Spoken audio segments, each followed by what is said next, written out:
गंगा जन्म की कथा भाग 1। ऋषि विश्वामित्र ने इस प्रकार कथा सुनाना आरंभ किया। पर्वतराज हिमालय की अत्यंत रूपवती, लावण्यमयी एवं सर्वगुण संपन्न 2 कन्याएं थीं। सुमेरु पर्वत की पुत्री मैना इन कन्याओं की माता थी। हिमालय की बड़ी पुत्री का नाम गंगा तथा छोटी पुत्री का नाम उमा था। गंगा अत्यंत प्रभावशाली और असाधारण दैवी गुणों से संपन्न थी। वह किसी बंधन को स्वीकार न कर मनमाने मार्गों का अनुसरण करती थी। उसकी इस असाधारण प्रतिभा से प्रभावित होकर देवता लोग विश्व के कल्याण की दृष्टि से उसे हिमालय से मांग कर ले गए। पर्वतराज की दूसरी कन्या उमा बड़ी तपस्विनी थी। उसने कठोर एवं असाधारण तपस्या करके महादेव जी को वर के रूप में प्राप्त किया।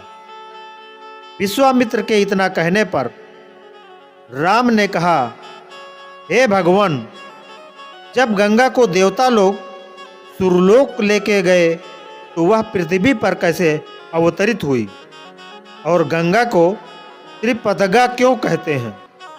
इस पर ऋषि विश्वामित्र ने बताया, महादेव जी का विवाह तो उमा के साथ हो गया था, किंतु 100 वर्ष तक भी उनके किसी संतान की उत्पत्ति नहीं हुई। एक बार महादेव जी के मन में संतान उत्पन्न करने का विचार आया। जब उनके इस विचार की सूचना ब्रह्मा जी सहित देवताओं को मिली तो वह विचार करने लगे कि शिव जी के संतान के तेज को कौन संभाले सकेगा। उन्होंने अपनी इस शंका को शिव जी के सम्मुख प्रस्तुत किया। उनके कहने पर अग्नि ने यह भार ग्रहण किया और परिणाम स्वरूप अग्नि के समान महान तेजस्वी स्वामी कार्तिकेय का जन्म हुआ।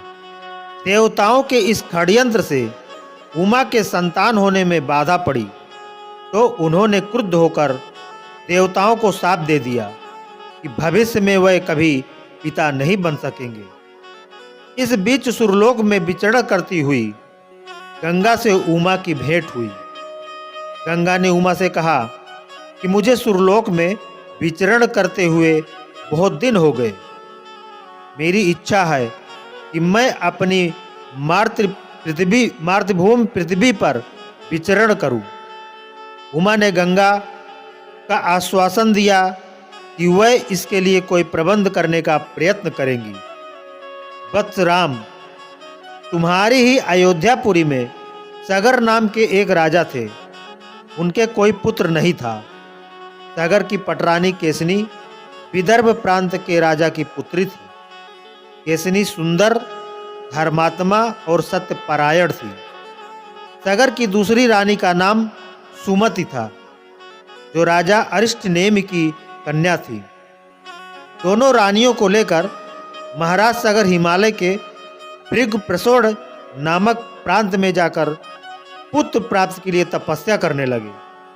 उनकी तपस्या से प्रसन्न होकर महर्षि भृगु ने उन्हें वर दिया कि तुम्हें बहुत से पुत्रों की प्राप्ति होगी।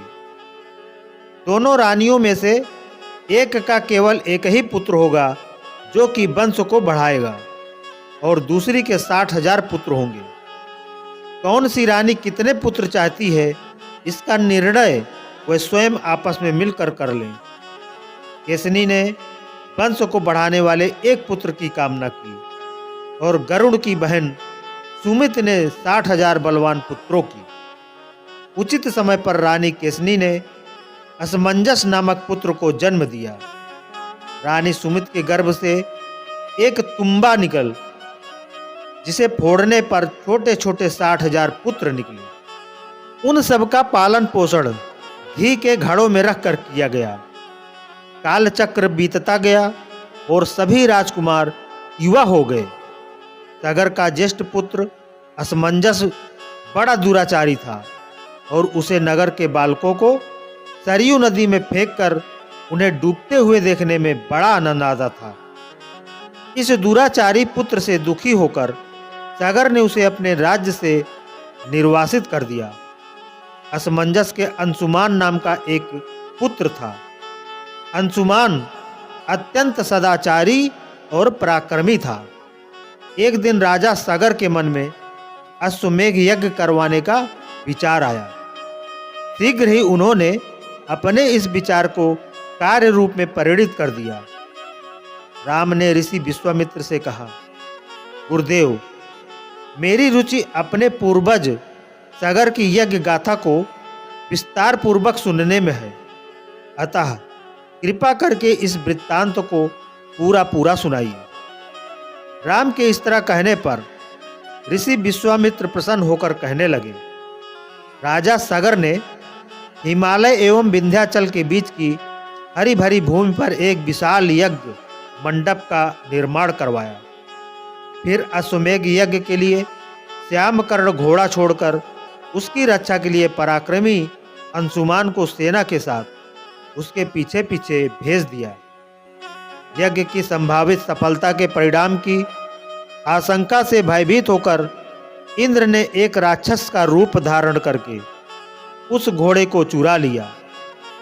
घोड़े की चोरी की सूचना पाकर सगर ने अपने 60,000 पुत्रों को आदेश दिया कि घोड़ा चुराने वाले को पकड़कर या मारकर घोड़ा वापस लाओ। पूरी पृथ्वी में खोजने पर भी जब घोड़ा नहीं मिला तो इस आशंका से कि किसी ने घोड़े को तहखाने में न छुपा रखा हो, सगर के पुत्रों ने संपूर्ण पृथ्वी को खोदना आरंभ कर दिया। उनके इस कार्य से असंख्य भूमि तल निवासी प्राणी मारे गए। खोदते खोदते वह पाताल तक जा पहुंचे। उनके इस नृशंस कृत्य की देवताओं ने ब्रह्मा जी से शिकायत की तो ब्रह्मा जी ने कहा कि ए राजकुमार, क्रोध एवं मद में अंधे होकर ऐसा कर रहे हैं।